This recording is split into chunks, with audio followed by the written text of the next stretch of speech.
안녕하세요. 현대의 진리를 전하고 있는 에스더입니다. 오늘도 우리가 하나님의 그 구속의 파노라마를 제대로 이해하지 못한다면 정말 각각의 부분적인 진리로 인해서 하나님의 구속의 계획을 제대로 이해하지 못하게 되므로 각종 오류에 빠질 위험성이 굉장히 많이 있습니다. 그래서 이 구속의 파노라마는 정말 척추와 같은 커다란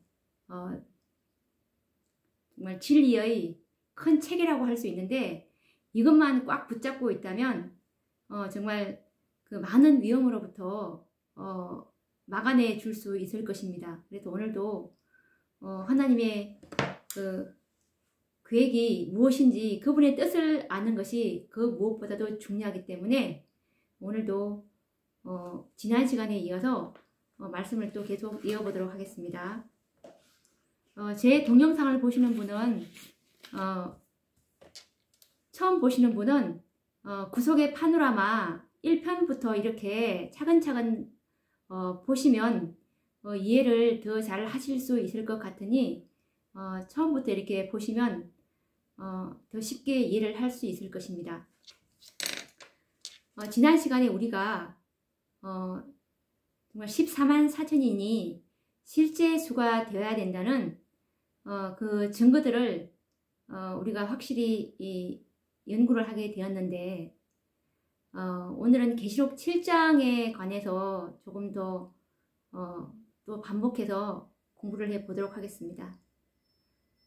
이 진리를 현대 진리에 굳게 서 있지 않아서 나중에 떨어져 나가는 분들이 굉장히 많다고 증언의 말씀에 나와 있거든요. 그래서 정말 그 되새김질, 레위기서에 보시면 그 되새김질이 얼마나 중요한지, 우리 인간들은 쉽게 잊어버리는 속성이 있기 때문에 이 제일 중요한 진리가 이 14만 4천인 인치는 기별이거든요. 그래서 이 인치는 기별에 굳게 서 있지 않으면 정말 극소수가 믿고 있는 이 진리에 흔들리지 않고 서 있을 수가 없습니다. 그래서 정말 확고하게 믿고 있기 위해서는 다 주고 또 다져야 되기 때문에 정말 더 깊이 우리가 반복하고 연구해야 될 것이라고 봅니다. 계시록 7장에 보시면 구원받는 두 무리가 나오는데요. 계시록 7장 1절부터 8절까지 이 14만 4천의 인침이 있고, 그리고 계시록 7장 9절부터 12절까지 헤일 수 없는 큰 무리의 인침이 있습니다. 정말 많은 다른 타 교회들이 이 14만 4천의 인침과 헤일 수 없는 무리의 인침을 정말 성경과 예언의 신의 근거에서 가르치고 있지 않기 때문에 저는 다른 교회에서는 다들 어떻게 가르치고 있는지, 이 교회 저 교회는 어떻게 가르치고 있는지 다는 모릅니다. 그렇지만 저는 가짜를 많이 연구하기보다는 정말 진짜를 진짜 하나를 알면 된다고 생각하기 때문에 그래서 우리가 진짜가 뭔지를 확실히 알고 있으면 정말 그것이 시금석이기 때문에 가짜는 우리가 금방 분별할 수 있을 것입니다. 그래서 오늘은 정말 성경과 증언의 말씀에 근거해서 진짜를 한번 연구해 보도록 하겠습니다. 두 무리가 나오는데요.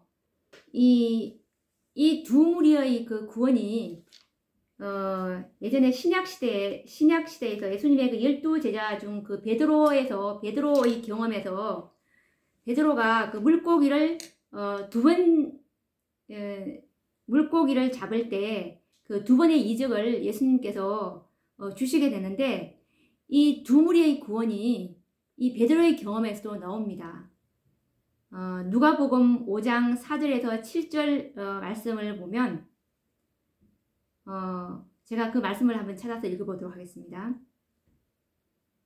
첫 번째 표적은 베드로를 제대로 부르셔서 그 초기에 있었던 경험인데요. 그때 예수님께서 베드로에게 깊은 데로 가서 그물을 던져보라고 하셨습니다. 그래서 베드로는 정말 밤이 맞도록 수고했지만 정말 얻은 것이 없지만 그 말씀에 의지해서 그물을 내리겠다고 대답을 했는데 사실 그때 고기가 잡힐 것이라고는 기대는 하지 않았어요. 그런데 그냥 체면상 그렇게 던졌던 것입니다. 그런데 그물을 끌어올리는 순간 그 어부의 직감으로는 와 정말 엄청난 고기가 잡혔다는 것을 베드로는 그때 눈치를 챘습니다. 그래서 이제 그 베드로가 고기는 관심이 없어지고 예수님 발 앞에 무릎을 꿇었죠. 그러면서 주여 나를 떠나소서 나는 죄인이로소이다 라는 그 말씀을 했는데 정말 자신의 불신을 생각했겠죠. 그래서 자신이 너무나 죄인이구나 라는 것을 깨달았습니다. 이 죄인이 다른 것이 죄인이 아니고 하나님의 말씀을 믿지 않는 것이 죄인입니다. 그래서 예수님께서 이제 베드로에게 하시는 말씀이 사람 낚는 어부가 되게 하겠다고 이렇게 말씀을 하셨는데 그때 누가복음 5장 4절과 7절을 한번 읽어볼게요. 말씀을 마치시고 시몬에게 이르시되 깊은 데로 가서 그물을 내려 고기를 잡으라. 시몬이 대답하여 가로되 선생이여 우리들이 밤이 맞도록 수고를 하였으되 얻은 것이 없지만은 말씀에 의지하여 내가 그물을 내리리이다 하고 그리한즉 고기를 애운 것이 심히 많아 그물이 찢어지는지라. 이에 다른 배에 있는 동물을 손짓하여 와서 도와달라 하니 저희가 와서 2배에 채움에 잠기게 되었더라 라는 말씀을 하셨습니다. 그래서 정말 2배를 가득히 채울 수 있는 그럼 셀 수 없는 많은 물고기를 잡았는데요. 이때는 정말 이런 비에 대한 계시이기도 합니다. 이때 정말 많은 분들이 이 복음을 깨닫고 제자들이 정말 이런 비를 받고 복음의 씨를 뿌린 결과로 너무나 많은 사람들이 들어오게 되었죠. 그래서 그거에 대한 표상이기도 한데 이때 잡은 물고기가 2배였습니다. 2배. 그리고 그것도 정말 힘이 많아서 그물이 찢어질 정도로 이렇게 많았는데 그리고 이 또 2번째 그 표적 베드로의 물고기 낚는 그 2번째 표적은 언제냐면 이것은 예수님께서 하늘로 승천하시기 직전 마지막으로 이 표적을 행했는데요. 한번 읽어보도록 하겠습니다. 요한복음 2장 21장에 나오는 말씀인데요. 3장 21장 3절에서 6절과 11절 말씀입니다. 읽어보도록 하겠습니다. 시몬 베드로가 나는 물고기 잡으러 가노라 하매 저희가 우리도 함께 가겠다 하고 나가서 배에 올랐으나 이 밤에 아무것도 잡지 못하였더니 날이 새어갈 때 예수께서 바닷가에 서셨으나 제자들이 예수신 줄 알지 못하는지라. 예수께서 이르시되 얘들아 너희에게 고기가 있느냐? 대답하되 없나이다. 가라사대 그물을 배 오른편에 던지라. 그리하면 얻으리라 하신대 이에 던졌더니 고기가 많아 그물을 들 수 없더라. 시몬 베드로가 올라가서 그물을 육지에 끌어올리니 가득히 찬 큰 고기가 153마리라. 이같이 많으나 그물이 찢어지지 아니하였더라.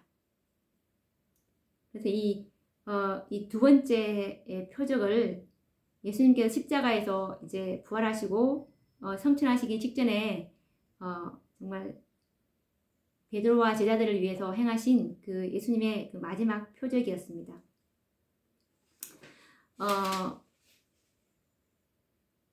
이 베드로의 물고기 잡는 이 두 번의 경험이 바로 이 구원받을 두 무리를 표상을 하는데요. 이 첫 번째 그 두 배에 정말 그물이 찢어질 정도로 많은 이 구원받는 무리는 헤일 수 없는 무리를 표상합니다.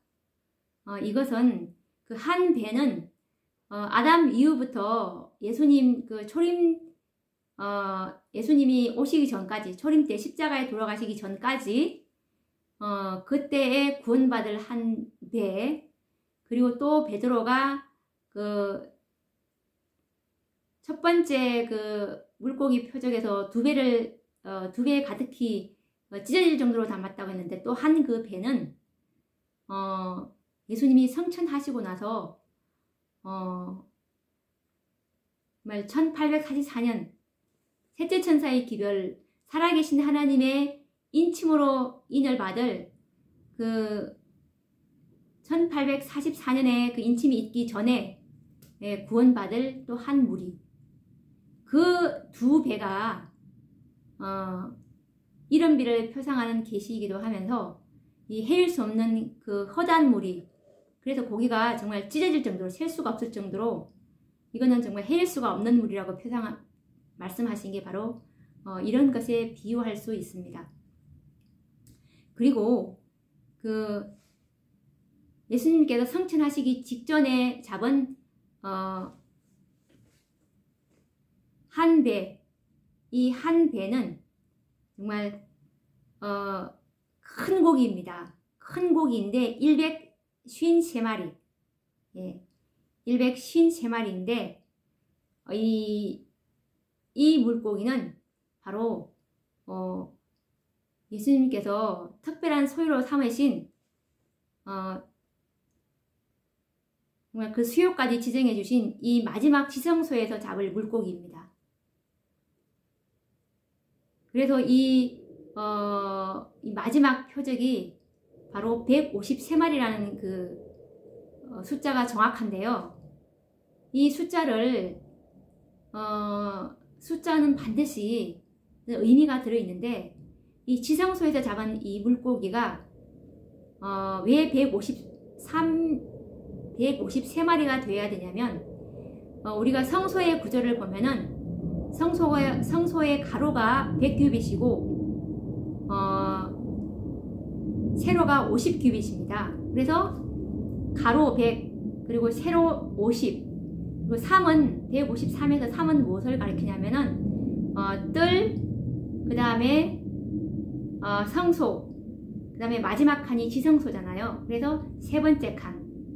그래서 이 153마리는 지성소에서 잡을 물고기인 14만 4천을 가리키는 것입니다. 그래서 우리가 여기서도 알 수 있다시피 이 계시록 7장은 분명히 이 정말 실제 수요인 14만 4천인가 베드로가 잡은 그 성천하시기 직전에 잡은 153마리의 그 물고기를 의미하는 14만 4천, 지성소에서 잡을 물고기, 큰 물고기입니다. 이것은 하나님의 특별한 소유입니다. 그래서 이 14만 4천인가 베드로가 초기 때 잡은 그 찢어지게 정말 그물이 찢어지게 잡힌 그 두 배에 가득히 담은 그 물고기, 그 물고기는 바로 큰 무리의 물고기입니다. 그래서 정말 이들은 아담 이후부터 살아계신 하나님의 인인 안식일의 빛을 깨닫지 못하고 잠들은 이 성령의 인으로 인침받은 그들을 표상하고, 계시록 7장 1절부터 이 8절은 바로 정말 큰 물고기인 살아계신 하나님의 인을 받은 안식일이 이 살아계신 하나님의 인의 표징이 되는 것을 깨달은 그런 자들에게 치는 이 인입니다. 그러면 우리가 우선 계시록 6장부터 그 전에 전장이 6장인데요. 6장 9절에 있는 이 말씀을 한번 읽어보고 이 6장과 7장과 그리고 계시록 8장의 연관성을 이제 이해하시면서 7장을 좀 더 깊이 다뤄보도록 하겠습니다. 계시록 6장에 보면 7인이 나옵니다. 7인이 나오는데 첫째 인부터 이제 넷째 인은 그 교회의 상태, 교회의 상태에 대한 그 말씀을 다루고 있고요. 그리고 이 다섯째 인은 다섯째 인을 제가 한번 읽어보도록 하겠습니다. 다섯째 인의 그 구절을 보면 다섯째 인을 떼실 때 내가 보니 하나님의 말씀과 저희의 가진 증거를 인하여 죽임을 당한 영혼들이 제단 아래에 있어 큰 소리로 불러 가로되 거룩하고 참되신 대주제여 땅에 거하는 자들을 심판하여 우리 피를 신원하여 주지 아니하시기를 어느 때까지 하시려 하나이까 하니 각각 저희에게 흰 두루마기를 주시며 가라사대 저희 동무 종들과 형제들도 자기처럼 죽임을 받아 그 수가 차기까지 하라 하시더라 라는 말씀에서 이 계시록 6장 9절은 다섯째 인인데요. 이 다섯째 인에 다섯 번째 정말 중요한 게 굉장히 많습니다. 왜냐하면 우리가 구속사업이 5번의 기별로 마무리되기 때문에 이 다섯째 인에 핵심이 들어있어요. 다섯째 인의 인과 예수님의 재림과의 그 직결되는 그런 해답이 바로 다섯째 인인 계시록 6장 9절에 들어있거든요.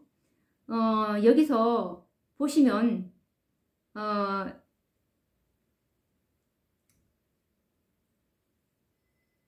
하나님의 말씀과 저희의 가진 증거를 인하여 죽임을 당한 영혼들이 제단 아래에 있어.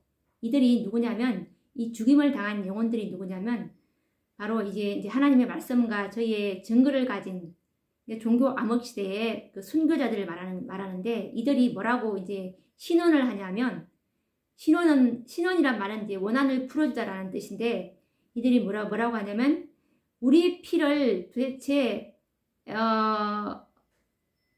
우리 피를 신원하여 주지 아니하시기를 어느 때까지 하시려 하나이까.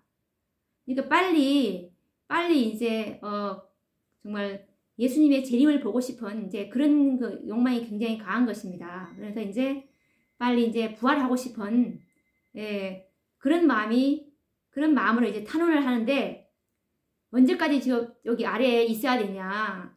그렇게 하니까 이제 흰 두루마기를 주십니다. 이 흰 두루마기는 구원에 대한 보정인데 구원의 표잖아요. 흰 두루마기가 예수님의 의에 오시니까. 그래서 이건 조사심판인데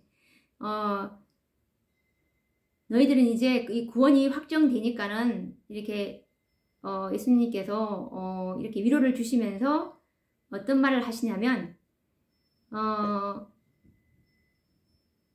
아직 잠시 동안 쉬어라. 조금만 참아라는 뜻이에요. 조금만 참아. 언제까지 참냐면은 저희 동무종들과 형제들도 자기처럼 죽임을 받아 그 수가 차기까지 하라 하시더라. 여기서 보면 저희 동무종들과 형제들이 자기처럼 죽임을 받아서 누가 죽나 봅니다. 죽임을 받나 봐요. 저희 동무종들과 형제들이 죽임을 받는데 그 죽임 받는 수효가 찰 때까지 잠깐 쉬고 있어. 그런 말이에요. 그러면 여기서 이 죽임을 당한 영혼들, 이분들은 그 원어로 보면은 스파조라고 해서 정말로 목베임을 당한, 정말로 죽은 그런 의미를 가졌거든요. 그 스파조라는 뜻이. 그런데 여기서 보면 밑에 11절에 보시면 저희 동무종들과 형제들도 자기처럼 죽임을 받아. 여기서 죽임을 받아는 죽임을 당한이라는 아까 원어가 스파조인데 죽임을 받아는 아포크테이노라는 원어인데 이것은 정말 죽을 뻔한 상황인데도 죽지 않는 이들은 누굴 가리키냐면 바로 사형 언도를 받은 14만 4천을 가리키는데 14만 4천인들은 죽을 뻔한 상황이지만 죽지 않는 정말 죽임을 받은 죽임의 사형 명령을 받아놓은 그런 상태예요. 이 요한계시록 13장 15절을 보시면 이때 이제 이 14만 4천인들은 정말 재앙 때 일곱째 재앙 그들의 야곱은 환란이겠죠. 그때 사형을 언도받아서 다 그런 상황이거든요. 계시록 13장 15절을 읽어보면은 저가 권세를 받아 그 짐승의 우상에게 생기를 주어 그 짐승의 우상으로 말하게 하고 또 짐승의 우상에게 경배하지 아니하는 자는 몇이든지 다 죽이게 하더라. 여기서 그 짐승의 우상으로 말하고 또 짐승의 우상에게 경배하지 아니하는 자, 이때 짐승의 우상에게 경배하지 아니하는 자는 살아계신 하나님의 인을 받은 14만 4천인 외에는 없습니다. 이 자들은 다 몇이든지 다 죽이게 하라는 것이 바로 사형 언도를 받았다는 뜻입니다. 이 자들의 수가 차기까지 잠깐 쉬고 있어 그러면서 이제 구원의 보정인 흰 두루마기를 주시면서 이제 그들에게 위로를 주고 있는 말씀인데, 이 말씀을 하시면서 도대체 그 수가 뭔지, 그 수가 참에는 예수님께 재림하시는다는 뜻이에요. 재림하시면 이제 이들도 부활을 이제 하게 되는 거잖아요.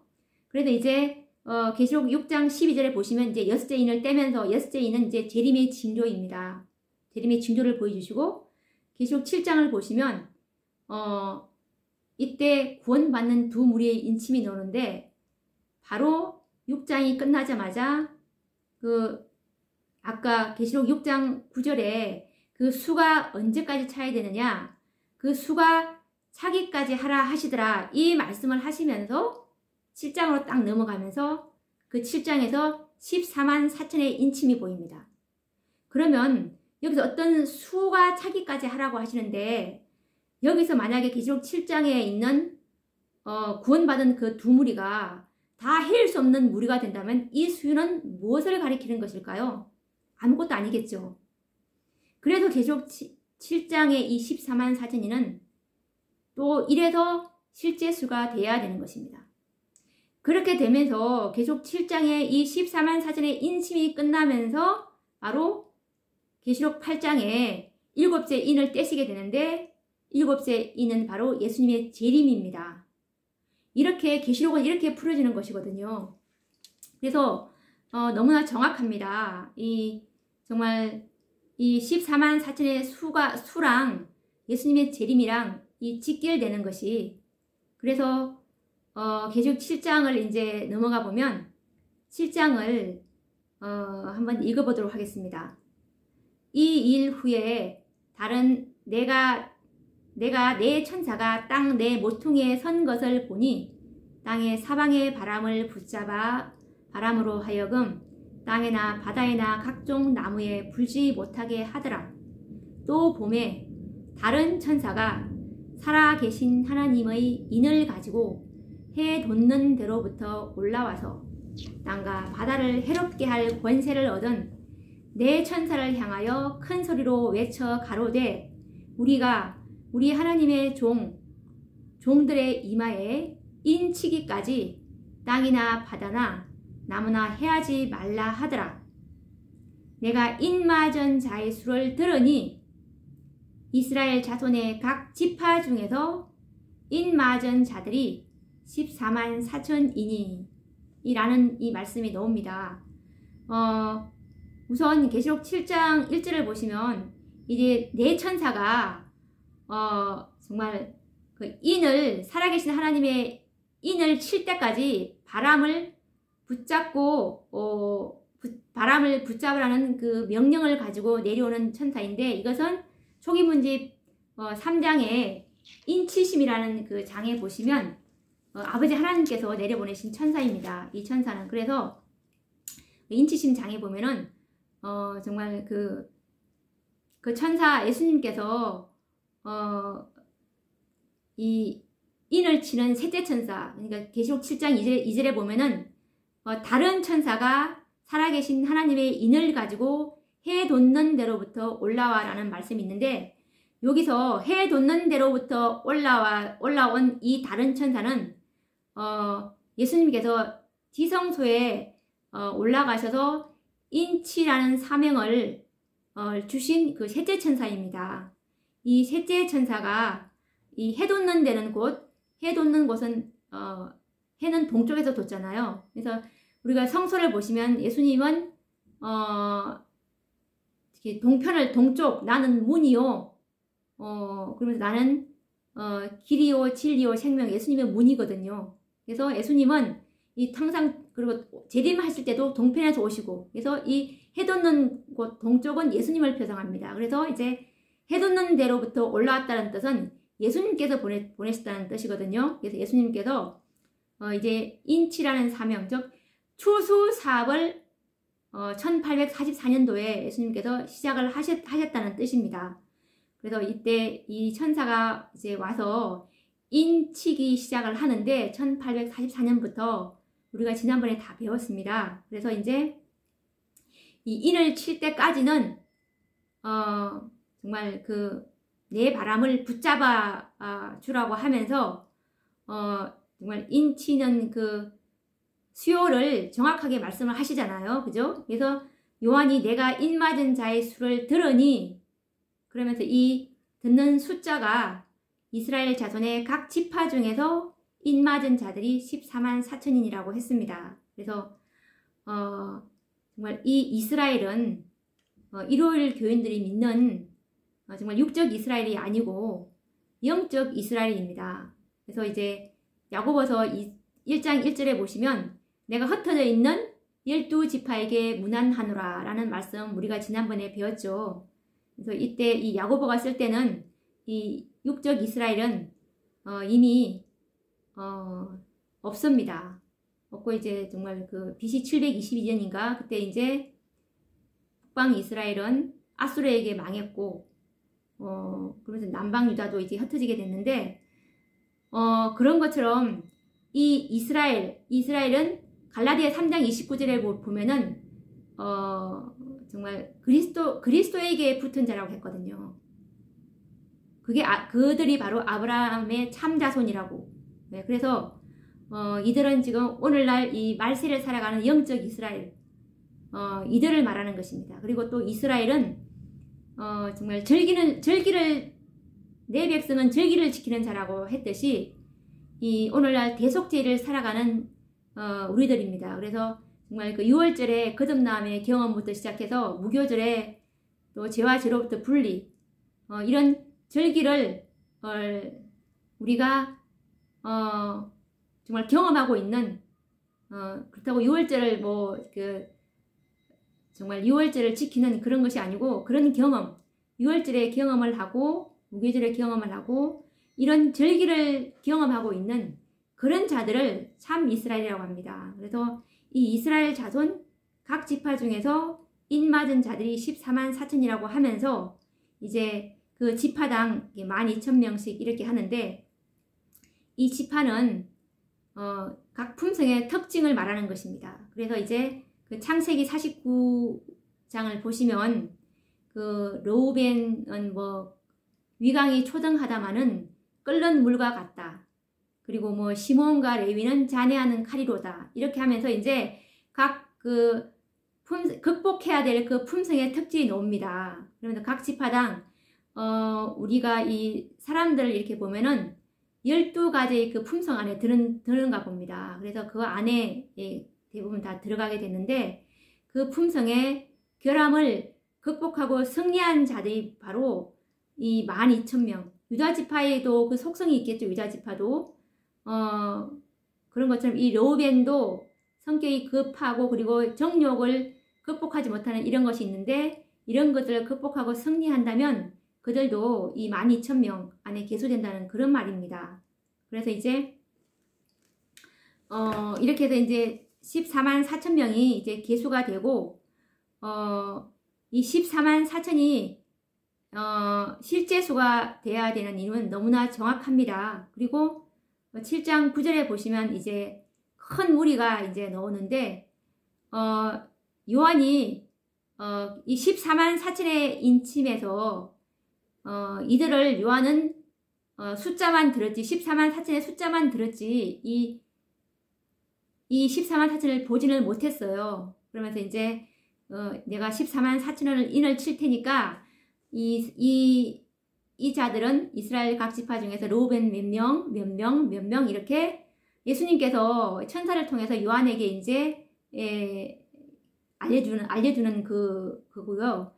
7장 9절은 이제 요한이 보게 됩니다. 이 한 무리, 구원받은 헤일 수 없는 한 무리는 보게 되는데, 이들은 백성과 족속과 방언에서 정말 아무라도 능히 셀 수 없는 큰 무리라고 했습니다. 그래서 이들도 흰옷을 입고 있어요.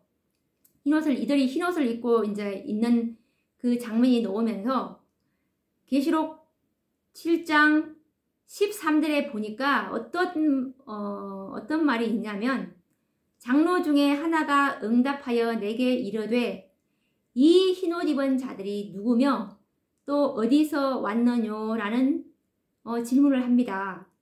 그런데 참 이상하지 않나요?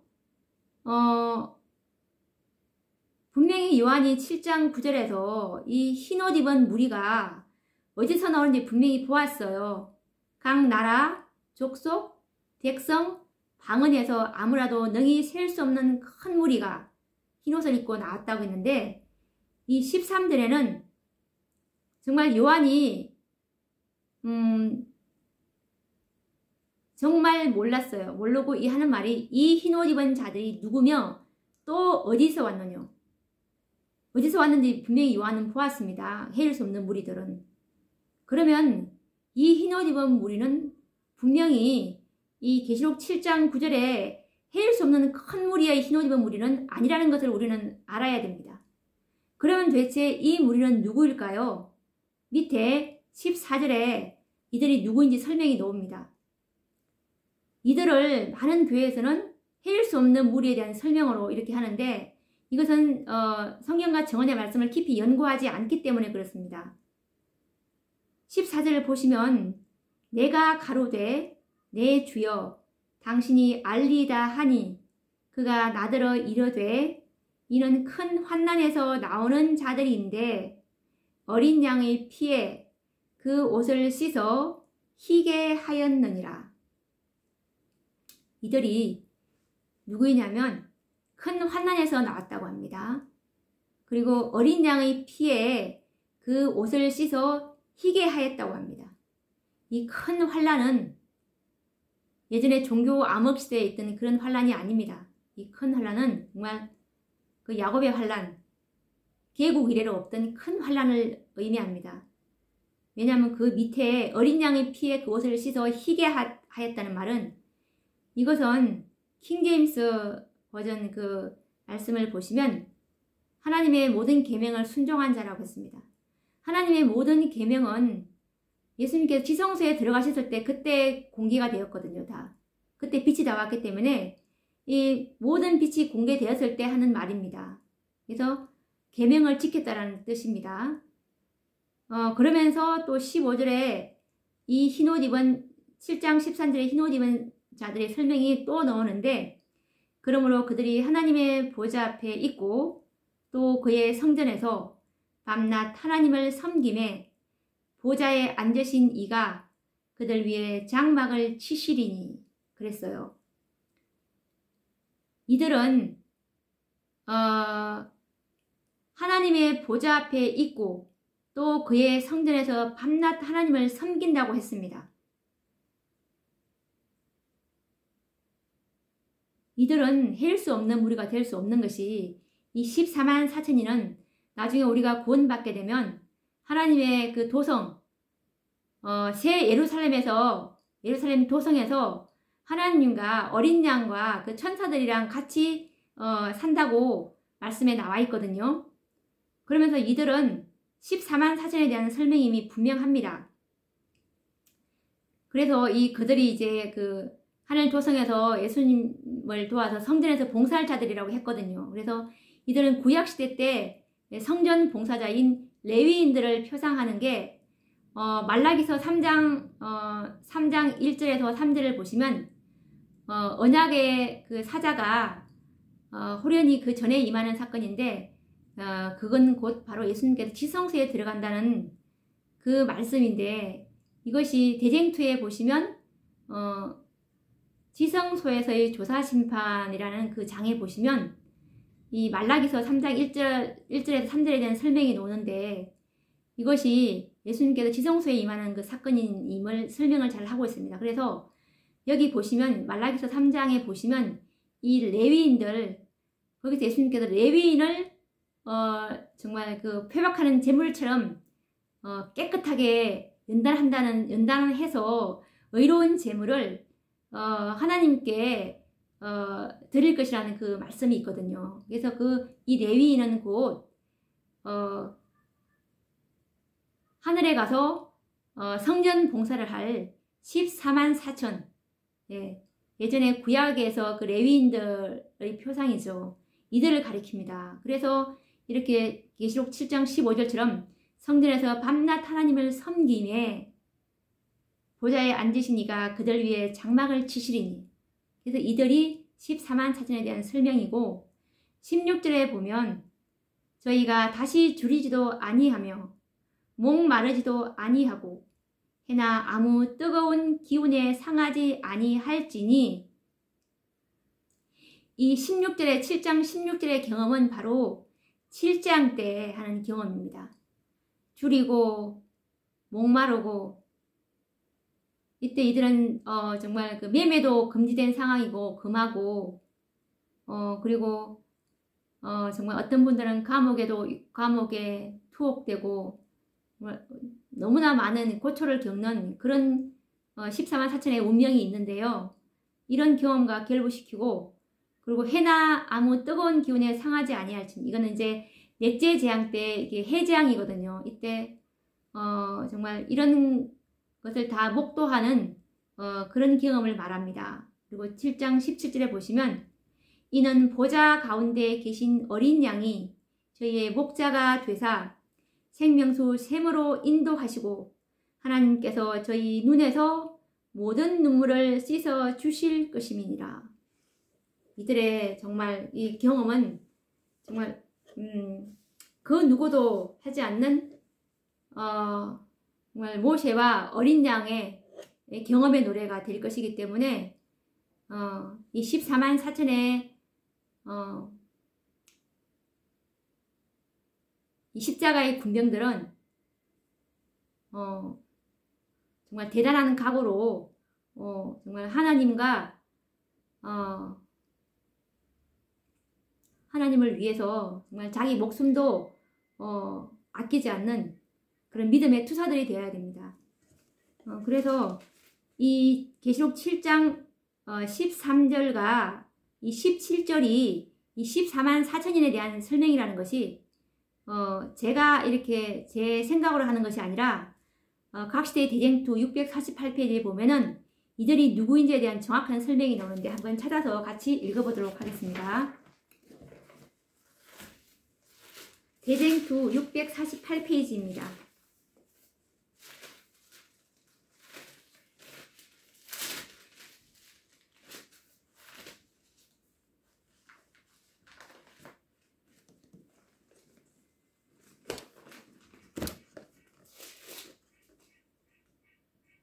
짐승과 그의 우상과 그의 이름의 수를 이긴 자들의 무리가 보좌 앞에 있는 수정같이 맑은 바다, 불이 섞인 유리바다, 하나님의 영광으로 찬란하게 빛나는 바닷가에 모인다.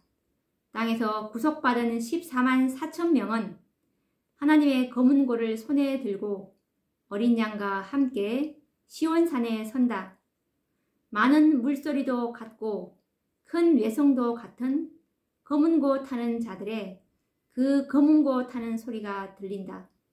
그리고 그들은 보좌 앞에서 새 노래를 부른다. 그 노래는 14만 4천 명 외에는 아무도 배울 수 없는 노래이다. 그것은 모세와 어린 양의 노래, 곧 구원의 노래이다. 그 노래는 14만 4천 명 외에는 아무도 부를 수 없는 노래이다. 왜냐하면 그것은 그들의 체험의 노래, 곧 다른 어떤 사람도 체험하지 못한 경험의 노래이기 때문이다. 그들은 어린 양이 어디로 인도하든지 따라가는 자며 살아있는 자들 가운데서 땅으로부터 끌어올림을 받은 사람들이다. 그들은 처음 익은 열매로 하나님과 어린 양에게 속한 자들이다. 또한 이는 큰 환난에서 나오는 자들이다. 아까 우리가 계시록 7장 14절에 내가 가로되 당신이 알리이다 하니 그가 나더러 이르되 이는 큰 환난에서 나오는 자들인데, 여기서 이 14만 4천에 대한 설명에서 이는 큰 환난에서 나오는 자들이다 라는 설명에서 분명히 이들은 14만 4천인들이라는 것을 알 수 있죠. 또 계속 읽어보도록 하겠습니다. 그들은 개국 이래로 그때까지 없던 환난의 시기를 지내고 야곱의 환난을 견뎌 하나님의 심판과 형벌이 마지막으로 내릴 때 중보자 없이 선 자들이다. 그러나 그들은 어린 양의 피에 그 옷을 씻어 희게 하였으므로 구원을 얻은 자들이다. 이 말씀도 아까 계시록 7장 14절에 이는 큰 환난에서 나오는 자들인데 어린 양의 피에 그 옷을 씻어 희게 하였느니라 해서 이 인원이 바로 이 14만 4천인들이라는 것을 또다시 우리가 확인할 수 있습니다. 그리고 그들은 그 입에 거짓말이 없고 하나님 앞에 흠이 없는 자들이다. 그들이 하나님의 보좌 앞에 있고 또 그의 성전에서 밤낮 하나님을 섬김에 보좌에 앉으신 이가 그들 위에 장막을 치실 것이다. 이것도 계시록 7장 15절의 그 말씀과 동일한 말씀입니다. 그러므로 그들이 하나님의 보좌 앞에 있고 또 그의 성전에서 밤낮 하나님을 섬김에 보좌에 앉으신 이가 그들 위에 장막을 치시리니, 계시록 7장 15절 말씀이랑 동일하죠. 이들이 지금 제가 14만 4천에 대한 설명을 쭉 읽고 있는데 이들에 대한 설명이라는 걸 다시 또 확인했습니다. 그들은 이 세상이 기근과 질병으로 황폐해지고 태양이 심한 열로 사람들을 태우는 광경을 목격하고 그들 스스로 고통과 기간을 당했다.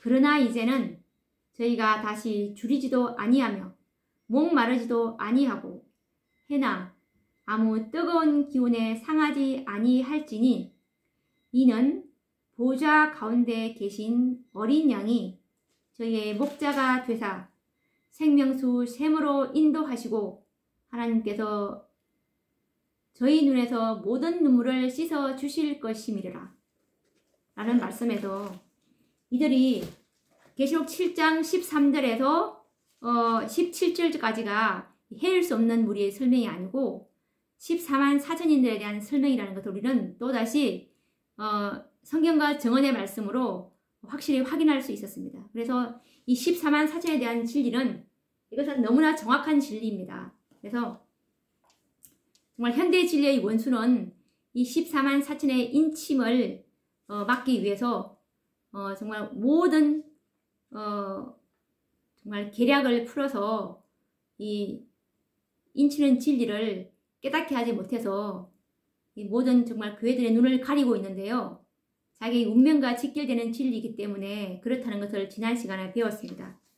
그런데 우리가 진짜 이 살아계신 하나님의 인은 이 마지막 이 환난 때에 견딜 수 있는 덮개라는 것을 우리가 배웠습니다.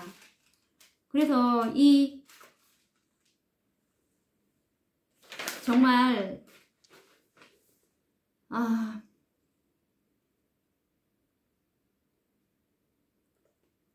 정말 이 진리가 제시됐을 때 이 진리를 붙들지 않으면 이 진리는 그냥 지나가게 되는데, 우리가 그 시대의 소망을 보시면 그 엠마오로 가는 길이라는 그 장이 있지 않습니까?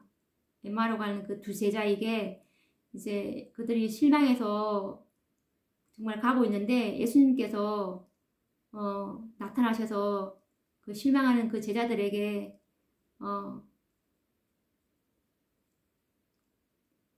구약과 선지자의 글로 시작해서 이제 메시아가 어떻게 되어서 어떻게 돌아가야 될 것인지를 설명을 하는데, 이들이 그때 그 예언을 풀어줄 때 마음이 뜨거웠잖아요.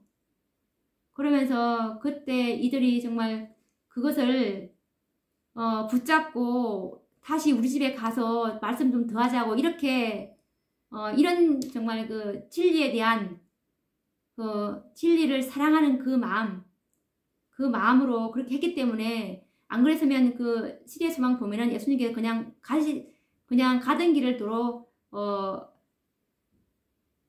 갈 것 같은 그런 거를 비쳤거든요. 근데 이들이 정말 간절한 마음으로 가서 저희 집에 가서 더 얘기를 더 하고 떡을 떼자고 이렇게 했을 때 예수님께서 가신 것처럼, 이렇게 정말 참 진리가 됐을 때 이 진리를 붙잡고 내가 또 확정하고 그렇게 한다면 분명히 성령께서 진리 가운데로 인도해 주실 것이라고 믿습니다. 그래서 제 이 영상을 보거나 듣는 분들은 반드시 듣지만 마시고 본인 눈으로 말씀을 찾아보시고 확정하셔서 이 정말 환난의 때를 살아계신 하나님의 인을 맞음으로 피할 수 있게 되기를 바라며, 이 진리를 이 마지막에 정말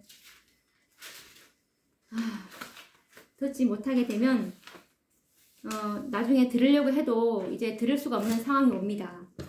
그때 상황을 한번 제가 읽어보도록 하겠습니다. 그때 아무리 이 진리를 듣고 싶어도 듣지 못하게 되면 어떤 일이 벌어지는지 한번 읽어보도록 하겠습니다. 이것은 초기문집 282페이지 말씀입니다.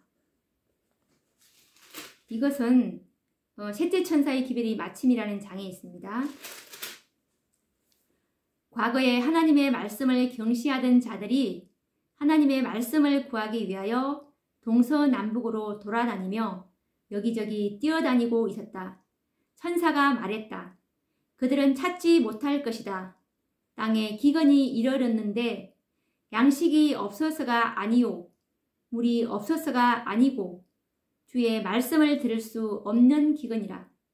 그들은 하나님께로부터 단 한마디에 인정하는 말씀도 듣지 못할 것인가? 그렇다. 그들은 듣지 못할 것이다. 그들은 갈증과 굶주림으로 허덕여야만 한다.